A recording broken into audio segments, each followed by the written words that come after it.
Bonjour à tous, donc moi c'est Thomas Pichot, j'ai 28 ans, je suis au FCCR depuis 5 ans, je joue au poste de milieu de terrain, je suis entraîneur-joueur de l'équipe 2 depuis cette saison et vous allez me retrouver pour le troisième numéro de Un dimanche avec. Comment décrirais-tu le FCCR et dis-moi ton ressenti? Le FCCR est un club vraiment familial, je pense qu'il y a vraiment tout le monde qui s'y entend bien, que ce soit aux entraînements ou en match ou les après. Tout le monde parle avec tout le monde, il n'y a pas de clan quoi que ce soit, ça bosse bien aux entraînements et je pense que même les personnes qui viennent de l'extérieur comme moi, on peut facilement s'intégrer à un club comme ça. Quel est ton objectif? Personnellement, du coup, avec mon nouveau rôle de cette année d'entraîneur-joueur, je pense que pour l'équipe B, on est capable de faire un top 5 cette année, après voir comment ça reprend avec le contexte. Et après, c'est garder ce plaisir du foot et puis essayer de produire du beau jeu. Quel est ton meilleur souvenir au FCCR? J'en citerai deux. Le premier, c'est l'année de la montée avec Gaëtan. Le dernier match à Saint-Denis-la-Chevasse, où on prend un carton rouge avant la mi-temps. Et après, du coup, Antonin sort le penalty. 0-0 à la mi-temps. Et à 10, on défend toute la deuxième mi-temps et on gagne 1-0 à la 90e sur un but de Maxime Couteau.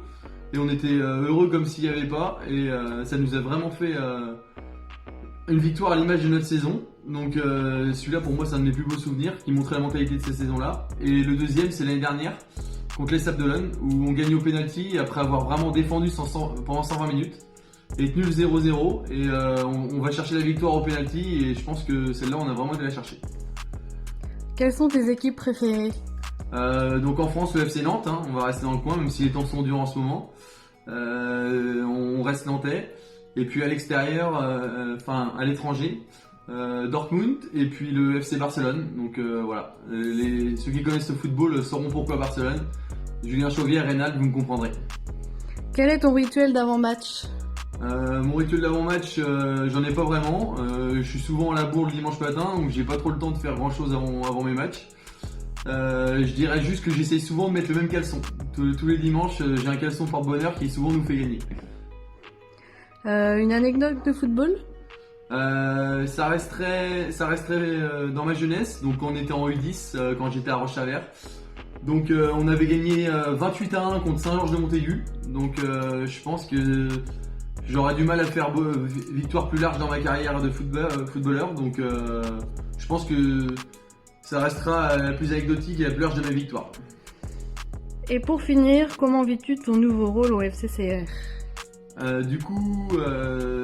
Au début, quand Gaëtan m'a appelé, c'est vrai que c'était pas forcément simple de me dire que j'allais devenir entraîneur-joueur dans ce club. J'y ai réfléchi, j'ai pris la décision de le faire. Tout se passe bien pour l'instant.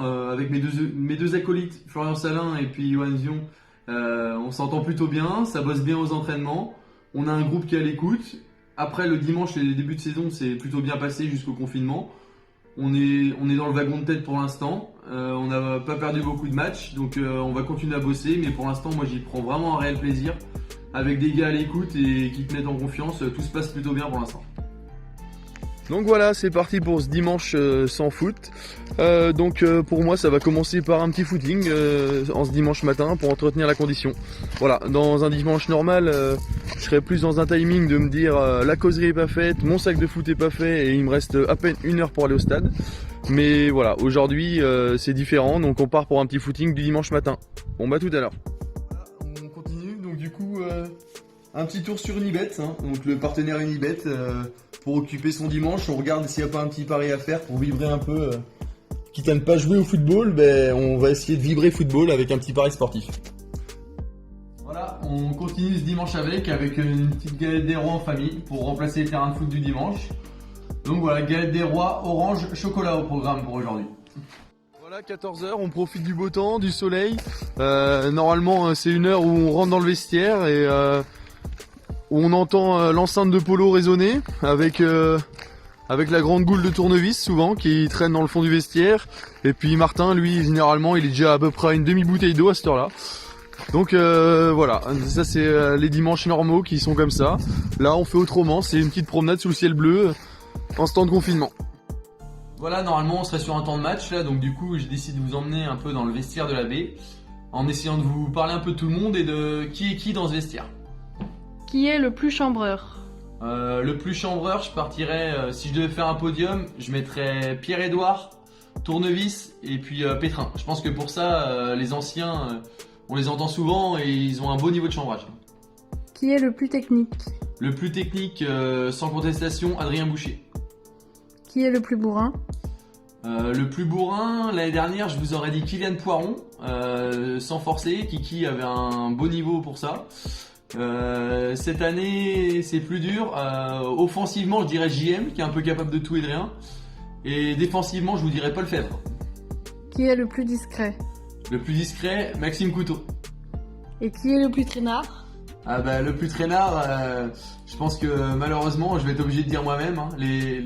Après les entraînements, les raclettes du vestiaire s'en souviennent. Hein. À peu près 9 fois sur 10, je suis le dernier dans le vestiaire. Donc voilà, 19h30, on se rapproche de la fin de ce dimanche avec. Du coup, on est bientôt à l'heure du couvre-feu.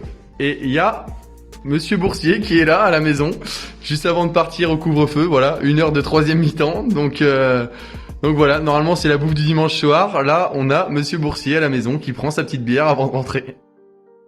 Un dimanche avec touche donc à sa fin. Habituellement, la question qui se pose, c'est est-ce que ça part chez Flo Salin, est-ce que ça part chez Dudu? Ce soir, ça sera bien plus calme. Ça sera tranquillement devant la télé. Et moi, je finirai juste en vous disant, lâchez rien, continuez à bosser.